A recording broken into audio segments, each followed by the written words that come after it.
we spoke briefly about corruption. Are we now at a stage where probably polity has to look at corruption as a real issue and look at long-term solutions? Certainly. I think consider corruption as the problem number one and Hindutva as the solution number one. Corruption is a problem which is undermining every institution. If you can't get a judgment, fair judgment in a court due to corruption, then the institution of justice collapses. If your politicians go and in parliament and get purchased to propagate a point of view, parliament gets devolved. If you buy corruption, you can get what you want, then merit goes out of the window. I consider today the extent of corruption as unbearable.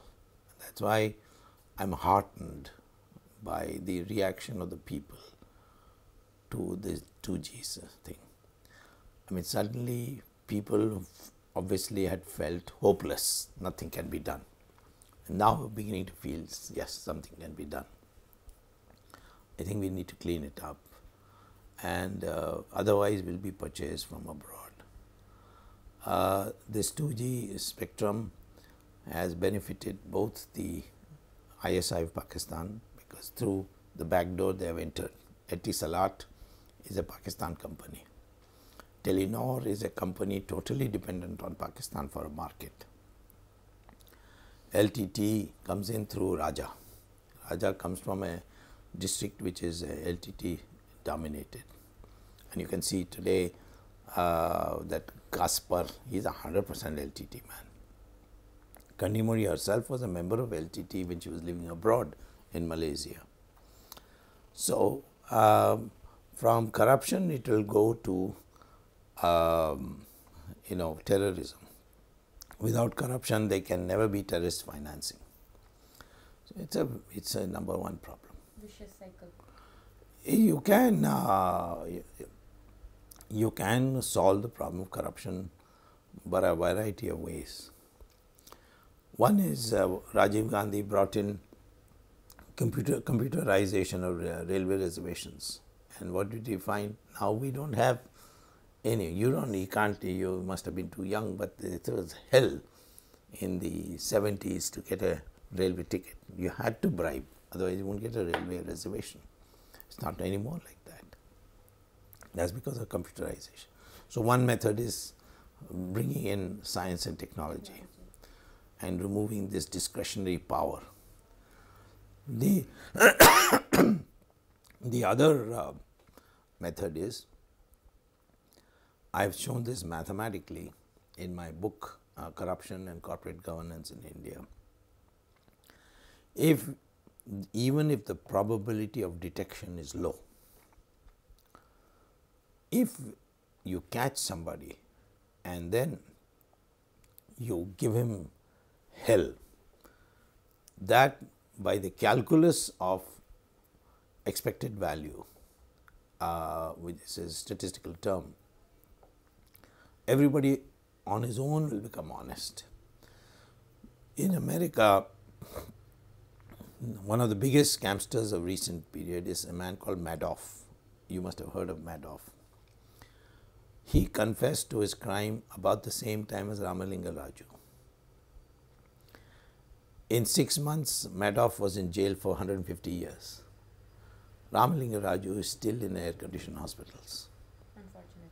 He is not even been, even charges have been not framed against him.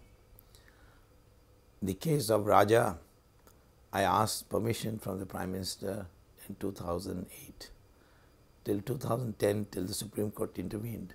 Nothing happened. He did nothing, and he is an honest man. He is not even corrupt man. So that's the second thing we need to do. Third thing is we need to devalue the social status one gets because he has more money. And the old veneration of simplicity must return. Some of the politicians who you look up to? I don't look up to any politician. None whatsoever? Those I looked up to are gone. I looked up to Jay Prakash, man of enormous sacrifice.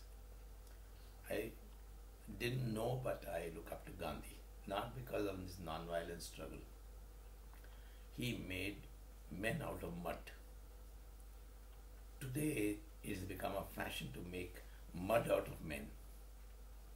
He built up so many people. Today, jealousy factor, nobody wants to build up anybody, or nobody wants to see anybody get ahead, wants to pull him Back. to his back, to his competence. I had admired Moraji also, because he was such a tough guy. In the emergency, he didn't crack. If he had cracked, we would have all been finished. But he said no. Vajpayee and some others wanted us not to contest election, which is what Indira Gandhi also wanted. But Moraji Desai said no. Even if it's a rigged election, it's better than no election. I also admired somebody whom the middle class doesn't admire. That's Charan Singh, extraordinarily honest man. I've never come across a more honest man than Charan Singh. Manmohan Singh, I don't admire him because I know him. He's my almost like my peer. But aside from those people, today I don't, because I know them through and through. I can't admire them. Any plans of retirement, sir? 71 and still going strong, which is great, but... Yeah, but there's no retirement age in Absolutely, politics. yes. Or in law. Yeah, or in law. Because there's no fixed job. You can be out, you can be in. So I know my enemies would like me to retire, but I'm sorry. In fact, you see, they have retirement age at Harvard, but they have waived it for me. I still go every year. And 65 is the retirement age. I think its question is what you feel like doing, and I enjoy doing politics. I will anyway be a politician in retrospect also than an academician.